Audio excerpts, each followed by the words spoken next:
Good morning, everybody. Happy Friday. Thank God it is Friday. I'm the Rabbinic Cynic, Rabbi Andrew Allen Bentley, just Rabbi whatever, or just Andrew whatever.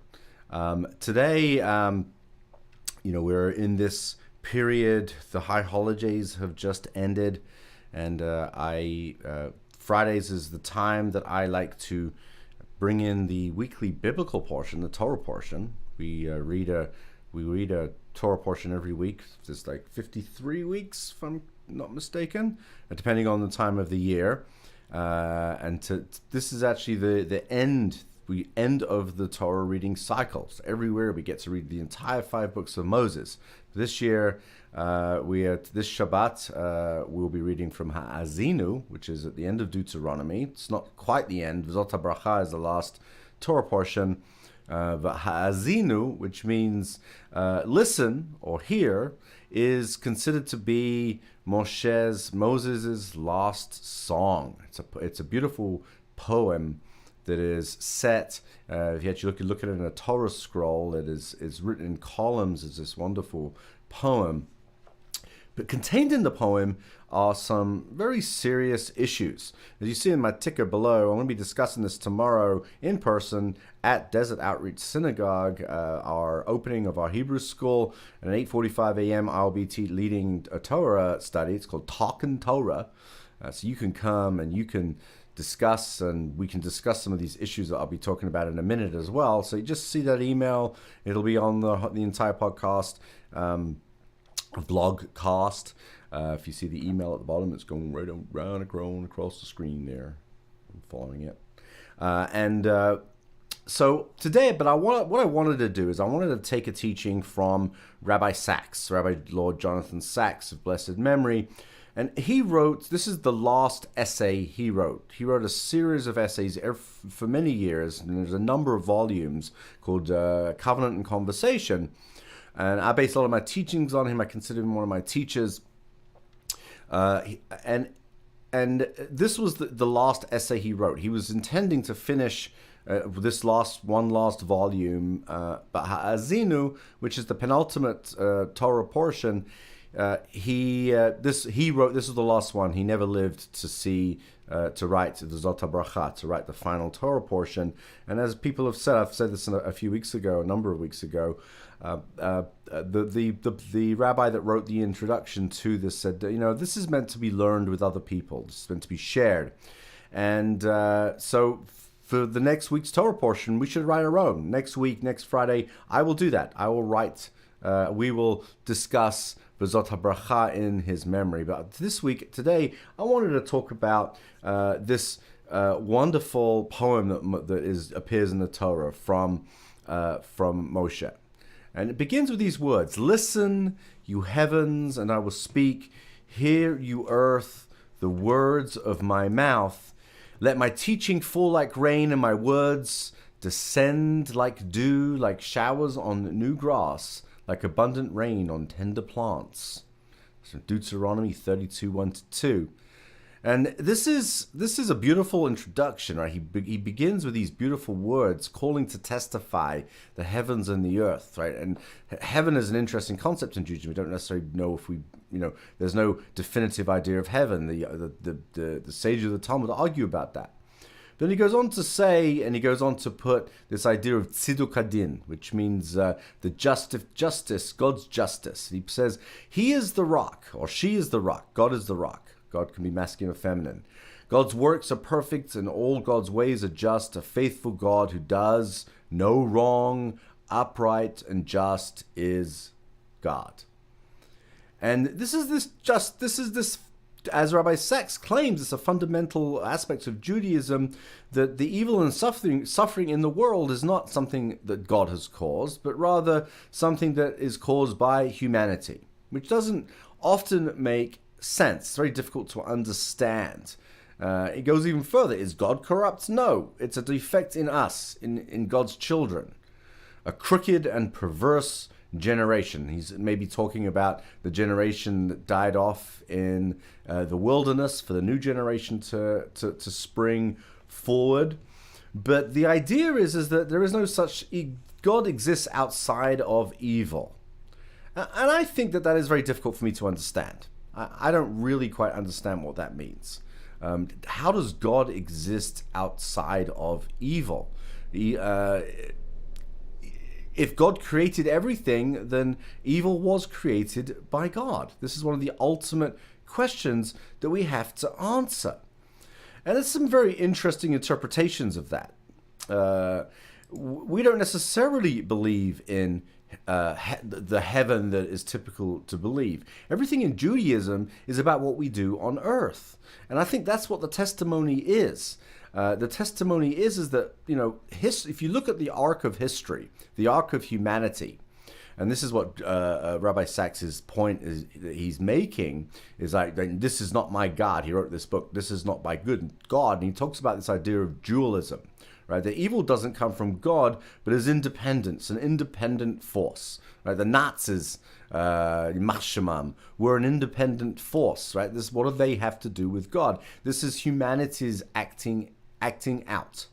And that's the idea of Abrahamic monotheism in its sense, according to Rabbi Sachs, is that we have all these different names for what is evil in the world. You can call it the Antichrist, the devil in other religions, Lucifer, the Prince of Darkness, but you can call it whatever you want to call it. But at the same time, we're trying to understand that is separate from what the rules of the universe are. There's a causality to the universe.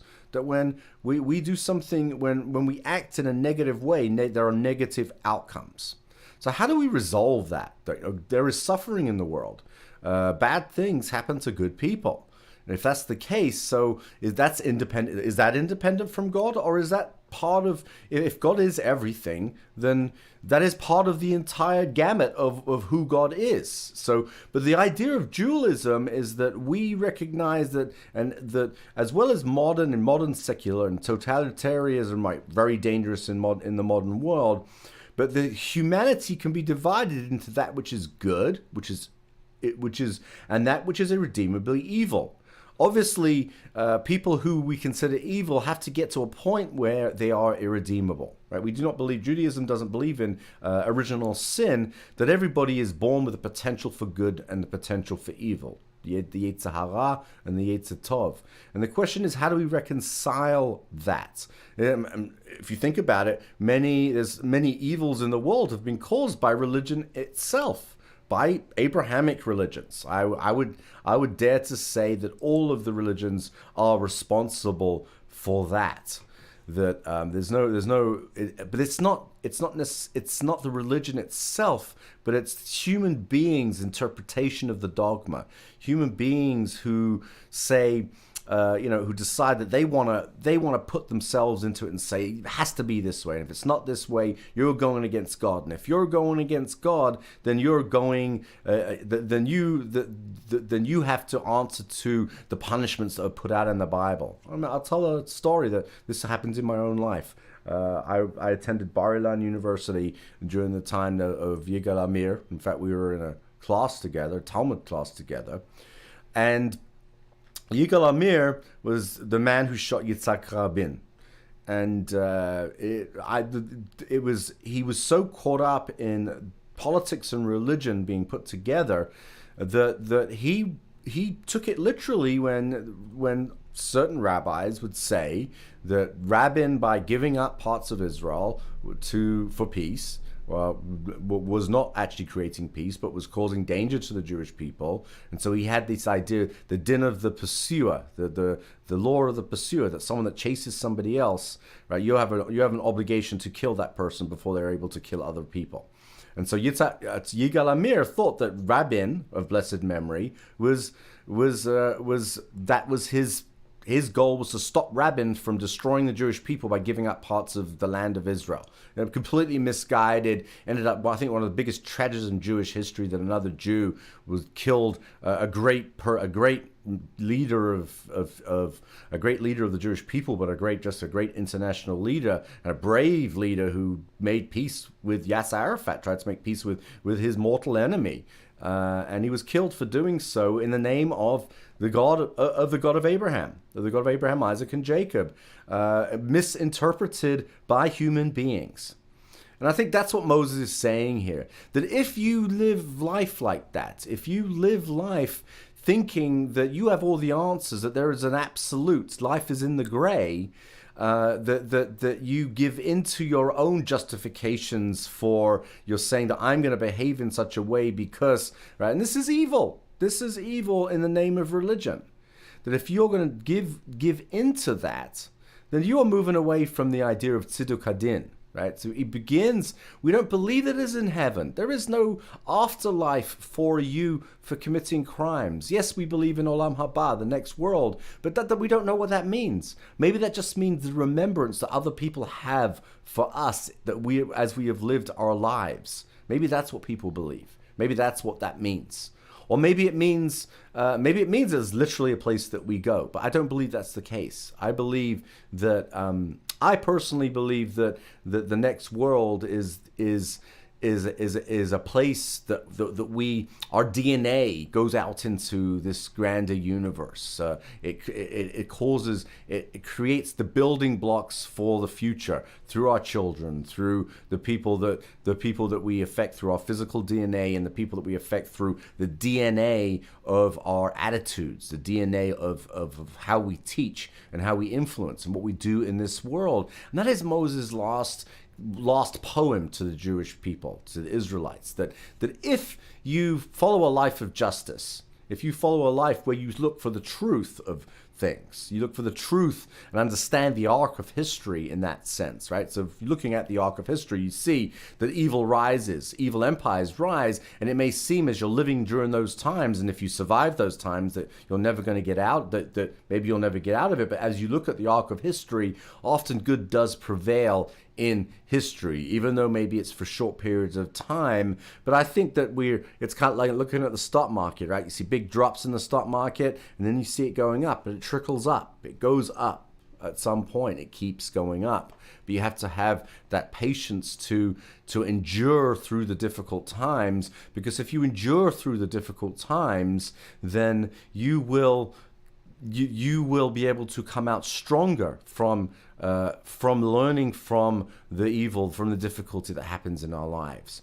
And so with that, I just want to end on that. I'm going to go into more detail tomorrow in person. So there's going to be some opportunities on Zoom to also have these Torah study sessions where you can interact with me and we can have interesting conversations about the Torah. So if you want to come in person tomorrow, send me a quick email at this address at the bottom, and I will endeavor to let you know how to get there. Desert Outreach Synagogue tomorrow, 8:45 a.m., the first of Talking Torah. So please join me, and I'll see you next week for the Rabbinic Cynic. I'm going to be talking about Sukkot, the Jewish holiday of Sukkot. I'm going to be talking about some of the things in the world that are bothering me today. I'm also going to be sharing some music with you. So if you like this podcast, hit like and subscribe, and visit my YouTube channel. Hit like and subscribe. Share this on Facebook or on YouTube. And hope everybody has a wonderful, beautiful weekend. Shabbat Shalom. And Chag Sameach for the up-and-coming holiday of Sukkot. It's in a few days' time. And everybody live long and prosper. I'm going to close it out with an email below so you can just kind of see that, write that down if you need to. Have a great one. Bye.